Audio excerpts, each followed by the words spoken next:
Right. Amaravati రాజకీయాల్లో కొత్త సమీకరణలకు బాటలు పడుతున్నాయా? డీలిమిటేషన్ ప్రక్రియను ముందుగానే అంచనా వేసిన కూటమి ప్రభుత్వం ఇప్పటికే గ్రౌండ్ లెవెల్లో కసరత్తు మొదలుపెట్టిందా?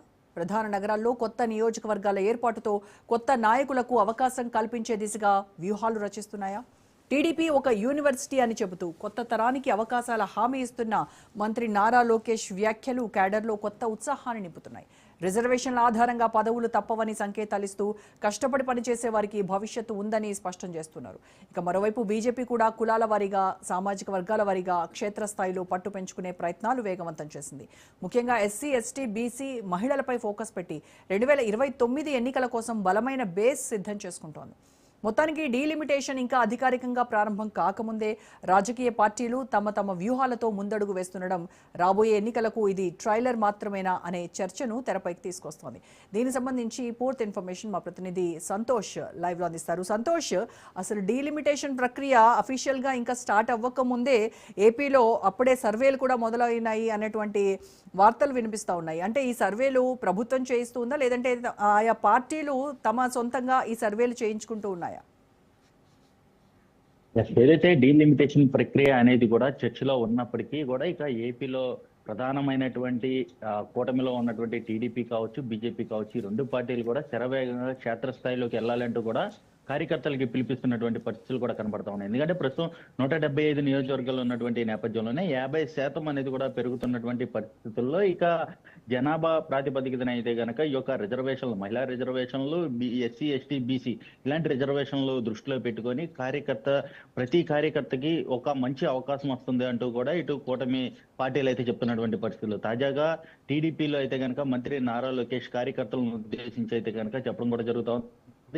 ఏదైతే 3.0 వర్షన్ అనేది కూడా మొదలవుతున్నటువంటి పరిస్థితులు, టీడీపీ అనేది ఒక యూనివర్సిటీ, అందులో ఎంతో మందిని ఉప ముఖ్యమంత్రులు, ముఖ్యమంత్రుల్ని, మంత్రులు, ఎమ్మెల్యేలు చేసినటువంటి పరిస్థితులు ఇప్పుడు తాజాగా కొత్త అవకాశం వస్తుంది అంటూ కూడా ఇటు మంత్రి నారా లోకేష్ చేసినటువంటి వ్యాఖ్యలు చూసుకున్నట్లయితే కనుక డీలిమిటేషన్ కి అయితే కనుక సంకేతాలు ఉన్నాయి. దానికి సంబంధించి మహిళా రిజర్వేషన్ కోటాలు కూడా పెరుగుతాయి. దీనికి సంబంధించి ప్రతి ఒక్కరూ కష్టపడి క్షేత్రస్థాయిలో పనిచేయాలంటూ కూడా పిలుపునివ్వడం కూడా జరుగుతూ ఉంది. మరోవైపు ఏదైతే మహిళా రిజర్వేషన్లు ప్రస్తుతం ఉన్నటువంటి ఇప్పుడు 175లో దాదాపు 20 మంది వరకు కూడా ఉన్నటువంటి పరిస్థితుల్లో ఇక 33 మంది వరకు కూడా పెరిగే అవకాశాలు ఎక్కువగా ఉన్నాయంటే మహిళలు రిజర్వేషన్ అనేది కూడా పెరుగుతున్నటువంటి పరిస్థితుల్లో మహిళలకి ప్రాబల్యం ఎక్కువ ఉన్నటువంటి పరిస్థితులు కూడా నెలకొన్నాయంటూ కూడా ఇటు పూర్తి స్థాయిలో అయితే కనుక వారందరికీ కూడా నూతన ఉత్సాహాన్ని అయితే కనుక ఇటు కూటమి అయితే ఇస్తున్నటువంటి పరిస్థితులు కూడా నెలకొన్నాయి. దీనికి సంబంధించి ఇప్పటికే స్థానిక ఎన్నికల్లో పూర్తి స్థాయిలో అందరూ ప్రతి ఒక్కరూ దృష్టి పెట్టాలి. ఎందుకంటే గ్రామాల మార్పులు, చేర్పులు, అదేవిధంగా విలీనాలు ఇటువంటి అంశాలు అయితే కనుక జరుగుతాయి. దీనికి సంబంధించి ప్రతి ఒక్కరూ కూడా దృష్టిలో పెట్టుకొని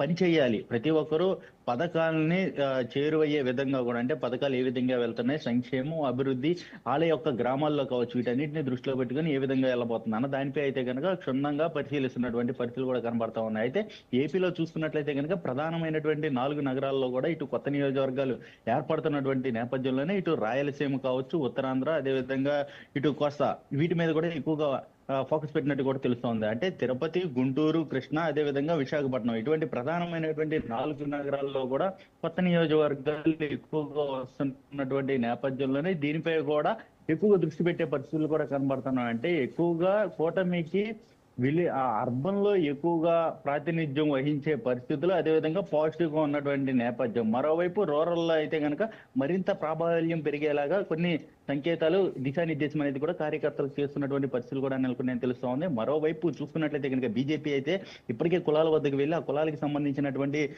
ఎవరైతే ప్రధానమైనటువంటి చరిత్రకారులు ఉన్నారో వారికి సంబంధించినటువంటి కార్యక్రమాలు నిర్వహించడం, దానికి సంబంధించి కులాలందరినీ కూడా ఒక తాడికి తీసుకురావడం, అంటే దాదాపు బీసీ, ఎస్సీ, ఎస్టీకి సంబంధించినటువంటి అంశాలను కూడా ఇటు బీజేపీ దృష్టిలో పెట్టుకొని ఏపీలో కూడా క్షేత్రస్థాయిలోకి వెళ్ళడం. అంటే దీనికి సంబంధించి ఇప్పుడు 6వ తారీఖు నుంచి, అంటే ఏప్రిల్ 6వ తేదీ నుంచి కూడా మన ఊరు మన జెండా అనే కార్యక్రమంతో బీజేపీ పూర్తి స్థాయిలో అయితే కనుక కార్యకర్తలు అందుబాటులో ఉండాలి. ఏదైతే కేంద్రం ప్రవేశపెడుతున్నటువంటి పథకాలు, అంటే జలజీవన్ మిషన్ కావచ్చు, అదేవిధంగా ఉజ్వల కావచ్చు, ఇటువంటి పథకాలు ఏవైతే ఉంటాయో, మహిళలకు సంబంధించినటువంటి పథకాలు ఏముంటాయో వీటన్నిటిని కూడా క్షేత్రస్థాయిలో తీసుకెళ్తే మాత్రం బీజేపీ తప్పకుండా కూడా అన్ని నియోజకవర్గాల్లో తమ కొత్త ఊపు అందుకుంటుంది అంటూ కూడా ఇప్పటికే రాష్ట్ర బీజేపీ అధ్యక్షులు అయితే మాధవ్ అయితే కనుక పిలుపునివ్వడం కూడా జరుగుతుంది. అలా ఈ విధంగా సంతోష్ కూడా అయితే ఈ యొక్క డీలిమిటేషన్ లోకేష్ రిజర్వేషన్ల ప్రకారమే పదవులు ఉంటాయి, అలాగే కొత్త తరంకి ఖచ్చితంగా వాళ్ళ గురించి మాట్లాడుతూ ఉన్నారు, కొత్త తరాన్ని ఆహ్వానిస్తామని చెప్తున్నారు.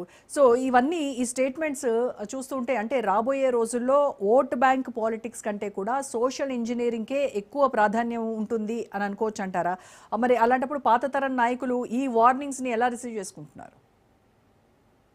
మనం గతంలో చూసుకున్నట్లయితే కనుక డీలిమిటేషన్ ప్రక్రియ అనేది కూడా 1952, 63, 73, 2002 ఆ తర్వాత కూడా ఇప్పుడు ప్రస్తుతం 2002 తర్వాత కూడా 2026లో ఈ డీలిమిటేషన్ ప్రక్రియ వస్తున్నటువంటి నేపథ్యంలోనే ఇప్పటికీ యంగ్స్టర్స్ అంటే గతంలో ఉన్నటువంటి నాయకులకి భిన్నంగా కూడా యంగ్స్టర్స్ ని అయితే కనుక రంగంలోకి దించేందుకు ఈ యొక్క శిక్షణా తరగతులు అనేది కూడా టీడీపీ యాక్టివ్ గా అయితే కనుక పనిచేస్తున్నటువంటి పరిస్థితులు. అంటే సంవత్సరంలో దాదాపు 300 రోజులు కూడా తప్పనిసరిగా శిక్షణ తరగతులు అనేది నిర్వహించాలి. ఎందుకంటే పదవులు ఇస్తే సరిపోదు, దానికి ఆ పదవికి తగ్గ పని చేయాలి. ఎందుకంటే అతను పదవులు తీసుకుంటున్నారే కానీ ఏం పని చేయాలో తెలియదు అన్నటువంటి సిచ్యువేషన్స్ అయితే కనుక మంత్రి నారా లోకేష్ నుంచి వస్తున్నటువంటి మాటలుగా అయితే కనుక వినపడతా ఉన్నాయి. అంటే కార్యకర్తల్లో బలాన్ని నింపి అదే విధంగా కొత్త తరానికి అయితే కనుక వెలుగునిచ్చేలాగా ఇటు మంత్రి నారా లోకేష్ నుంచి సంకేతాలు వస్తున్నట్టు కూడా తెలుస్తుంది. ఎందుకంటే రాబోయే తరంలో ఇప్పటికే నారా లోకేష్ సంబంధించినటువంటి టీము అందుబాటులోకి దిగబోతోంది. ఇంకా సీనియర్లకు అయితే కనుక పక్కన పెట్టే అవకాశాలు ఉన్నాయి. ఇటువంటి అంశాలన్నీ కూడా ఇప్పుడు చర్చకు వస్తున్నటువంటి పరిస్థితుల్లో డీలిమిటేషన్ అనేది కూడా ఒక రకంగా నారా లోకేష్ కి అయితే కనుక ఉపయోగపడనున్నట్టు కూడా తెలుస్తోంది. ఎందుకంటే యంగ్స్టర్స్ అదే విధంగా ఇప్పుడు ఉన్నటువంటి టెక్నాలజీ కావచ్చు, ఏఐ కావచ్చు, క్వాంటమ్ కంప్యూటింగ్ కావచ్చు, ఇటువంటి ఐటీ టెక్నాలజీ పరంగా చూసుకున్నట్లయితే కనుక ఇటువంటి అంశాలన్నింటిలో కూడా నారా లోకేష్ కి చేదోడు వాదోడుగా ఉండేటువంటి యువతరం అయితే కనుక మరింత ఉండబోతుంది. దానికి సంబంధించి సపోర్ట్ ఎక్కువగా ఉండబోతుంది అన్న అంశాలు అయితే కనుక ఇటు మంత్రి నారా లోకేష్ ఆలోచనలు అయితే కనుక ఉన్నటువంటి పరిస్థితులు కూడా కనబడతా ఉన్నాయి. ఇప్పటికే సీనియర్లు అంటే సీనియర్లకు సంబంధించినటువంటి ఎవరైతే కుమారులు ఉంటారో వారిని రంగంలో దించే ప్రయత్నాలు అయితే కనుక జరుగుతున్నటువంటి పరిస్థితులు కూడా కనబడతా ఉన్నాయి. మరోవైపు బీసీ, ఎస్సీ, ఎస్టీకి సంబంధించినటువంటి ఎక్కువగా రిజర్వేషన్లు ఉన్నటువంటి నేపథ్యంలోనే వారిలో ఉన్నటువంటి వారందరినీ కూడా శిక్షణ తరగతులు హాజరయ్యేలాగా అదేవిధంగా క్షేత్రస్థాయిలో వారి యొక్క ప్రాబల్యం అంటే రేపు జరగబోయేటువంటి పార్టీకి సంబంధించినటువంటి కార్యక్రమం ఉందో దానికి సంబంధించి కూడా ఎవరైతే యాక్టివ్ గా చేశారో వారందరినీ కూడా వేదికపై కూడా పిలుస్తామంటూ కూడా మంత్రి నారా లోకేష్ చెప్పడం కూడా జరుగుతుంది. అంటే సీనియర్లకు ఒక రకంగా చెప్పాలంటే చెక్ పెట్టే ఆలోచన కూడా కనబడుతున్నట్టు కూడా తెలుస్తోంది. ఎందుకంటే నారా లోకేష్ టీం రంగంలోకి దిగబోతుంది